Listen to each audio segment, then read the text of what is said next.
Here we go. Hi everyone, or maybe I should say hi sweetie, because right now she's the only one that I know is going to watch this video.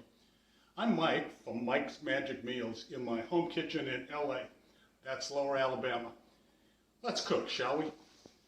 I have an acquaintance online who seemed to be intimidated by the whole notion of sous videing, which is really pretty simple, and I'm going to put together a couple of meals, lamb chops, and I want to show just how simple and easy it is.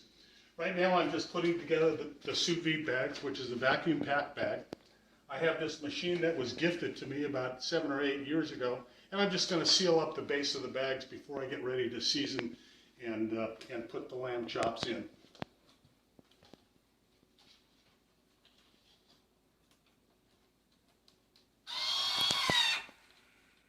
So I've got the bags done. I do 2 of them, and the reason is it's just my wife and I, Trudy, and this is plenty of meat for 2 meals for us. I'm going to prepare one for this evening and sous vide it.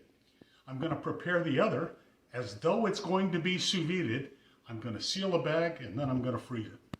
So I'm preparing to season this, and I season my meats pretty simply. Actually, I season just about everything pretty simply. I'm going to use just a little kosher pepper, a little freshly ground pepper, black pepper, and I found that granulated garlic, I really like it. I actually like it much better than fresh garlic. Believe me, I know how to do all of that, but so here I'm going to just season. Can you take a look at that? And I'm seasoning up high. I also have my board. That's kosher salt, correct? Yep, kosher salt.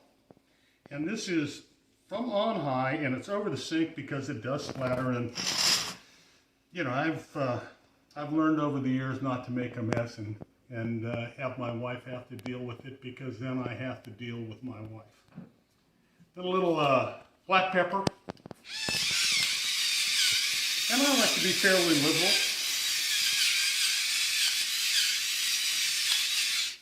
And then from on high again, the granulated garlic. I'm going to flip them over and we'll repeat. I mean, nothing difficult so far, is there? I don't think so. And a lot of this stuff, you know, I've had people ask me, how do you end up with salt and pepper and garlic? Well, trial and error basically, but it works, and it's darn near foolproof. I try and keep my hands as clean as possible as well whenever I'm doing this kind of stuff. So excuse me, don't mean to turn my back on y'all, but wanted to grab my towel. So, more kosher salt.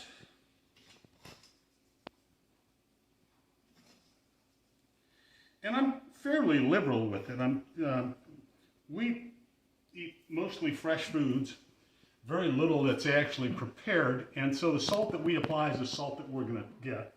We also have some, I guess, some salt from various cheeses and so forth. But I'm less afraid of salt because I eat very little prepared food. That was our pepper, and now here's my granulated garlic.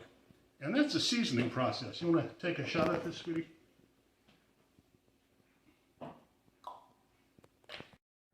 Going to be sous videing 5 of these chops. As I mentioned before, it's just the 2 of us, and that's plenty of protein for a meal for us, plus leftovers. I want to just show you what the sous vide machine is. I mean, I literally have got a pasta bucket that I filled with cold water. I have my sous vide stick, which is, it's plugged in. It's basically ready to go. I use a paper plate that I reuse because I don't want any issues with heat and moisture getting through to the countertop. And I'm going to take these chops and just plug them in, then we're going to vacuum seal them. And it's about, what, 4 o'clock here. I think it'll take about an hour to sous vide these chops. And so what I'm going to do is drop them into the water. I'm going to go outside onto our patio, and I think I might have a cocktail and a chat. And I can literally turn on the machine. I could turn it on from the other side of the country if I wanted to, and have these chops ready when I want to. It's going to be fun. So I've got 2 sets of 5, and I just want them in kind of evenly and against the bottom of the bag. I mean, this isn't any big thing. I'm going to do them both at the same time, then we're going to suck the air out of them. And like I said, I'm going to take the first bag and drop it into the sous vide machine. That water right now is about 68 degrees. It's just the way that it came out of the tap.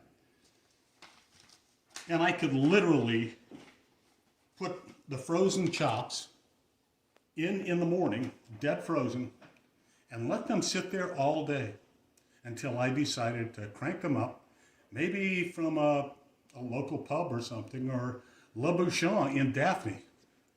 This is easy stuff, kids. Anyway, I'm going to rinse the hands again, and then we're going to pull the air out.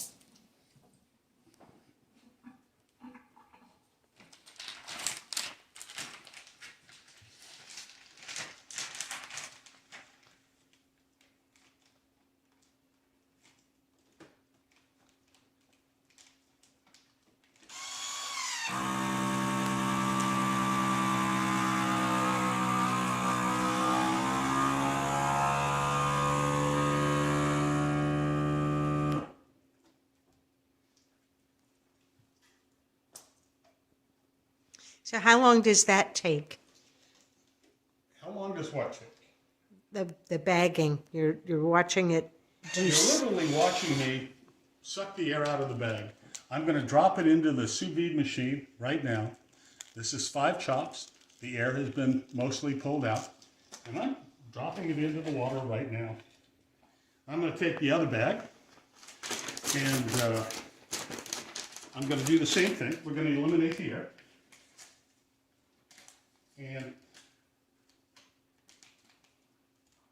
and then you're going to freeze that one? This one. So yes, I am going to freeze this, but one of the other things that I do, just because it's the way I roll, I want to write on the bag what it is. This is seasoned and ready to go, and I always put the date. It's kind of funny, the date, I suppose this stuff could last for 3 months in the freezer. It never does, because it's so tasty and it's so easy that we eat it. Anyway, here goes. Today is 22, and these are seasoned lamb chops. So, use your own nomenclature if you feel like it. That machine, I've seen them on Amazon. They're probably $100. This is a sous vide stick. I'm guessing this one is Jewel. It's probably $125, $150. Let me pull it out so you can take a peek at it. I mean, it is plugged in. It is Wi-Fi enabled. So as I said, I can basically light this thing up from anywhere. And also, kind of interestingly, earlier today, I took a pork roast that had been frozen, and I needed to defrost it. So I put it into the water, cranked up the sous vide machine, and had it at 68 degrees Fahrenheit for an hour, and it defrosted the roast. So I will put that roast in the oven within the next couple of days. So we are doing this on top of the counter, and there is some energy loss, I suppose. I want to minimize that because I want to put the least amount of strain on this stick. I've seen other guys do it differently. There are some extravagant pots that you can get with clip down stuff. I take kind of the lazy man's out, and I'm going to use just some saran wrap. Sorry if that's trademarked. On the other hand, I don't much care. And I'm just going to strap it over the top here. So this, at this point, is essentially going to trap moisture. It's not going to have, and we're going to run this at about 129 degrees, I think.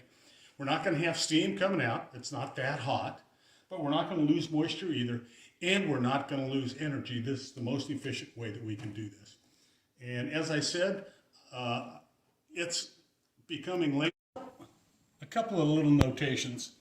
I want to show you, well, I just realized, I think I wanted to show them how the Jewel machine looks, except it's on the phone that you're filming with. So that's going to be a little difficult. Anyway, I'll figure out how to do that in a minute. But I've got a promise to make pate for a good friend of mine. He's turning 50 in a couple of weeks. And the first preparatory step, again, this is simple stuff, but pork and pork liver has to be seasoned and it has to be in the fridge overnight. And I'm about to get started with that. If you don't want to look at the pork liver, I don't blame you. But as it turns out, it's pretty darn tasty. So let me get started. I mentioned that I tend to identify dates and what it is on all my bags. So this is from December 22nd, I think, from last year. This is about 2 pounds. I just happen to know that. I need a half a pound for the recipe. And the rest of this we will just put in the oven probably tomorrow or the next day.